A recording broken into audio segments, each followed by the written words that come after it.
ప్రభు యేసుక్రీస్తు నామములో మీ అందరికీ శుభములు. పాస్కా అష్టమి మంగళవారము. మొదటి పట్టణము అపోస్తుల కార్యములు 2వ అధ్యాయము 36వ వచనము నుండి 41వ వచనం వరకు. మీరు సిలువపై చంపిన ఈ యేసునే దేవుడు ప్రభువుగా క్రీస్తుగా నియమించెను. కనుక దీనిని ఇశ్రాయేలు జనులందరూ తప్పనిసరిగా తెలుసుకొనవలెను అని చెప్పెను.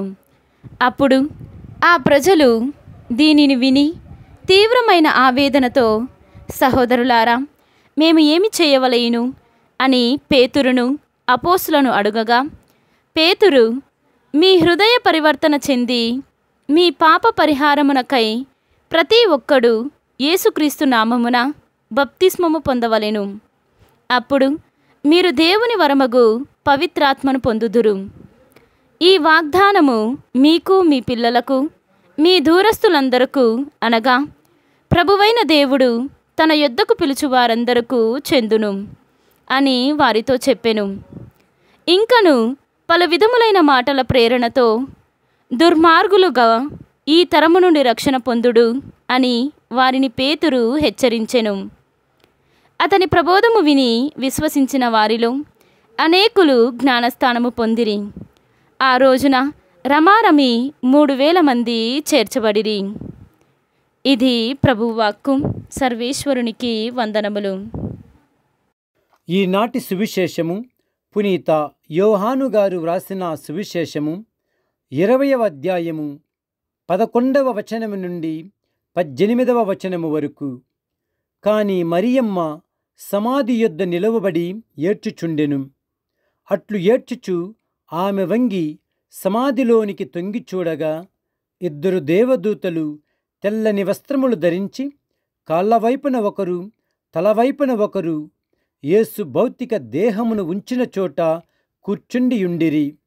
అమ్మా, ఎందుకు నీవు ఏడ్చుచున్నావు అని వారు అడిగిరి. నా ప్రభువును ఎవరో ఎత్తుకొని పోయిరి, ఆయనను ఎక్కడ ఉంచిరో నేను ఎరుగను అని ఆమె చెప్పెను. అట్లు చెప్పి ఆమె వెనుకకు తిరిగి యేసు నిలవబడి ఉండుటను చూచెను. కాని ఆమె ఆయనను గుర్తింపలేదు. యేసు ఆమెతో, అమ్మా, నీవు ఎందుకు ఏడ్చుచున్నావు? నీవు ఎవరిని వెతుకుచున్నావు అనెను.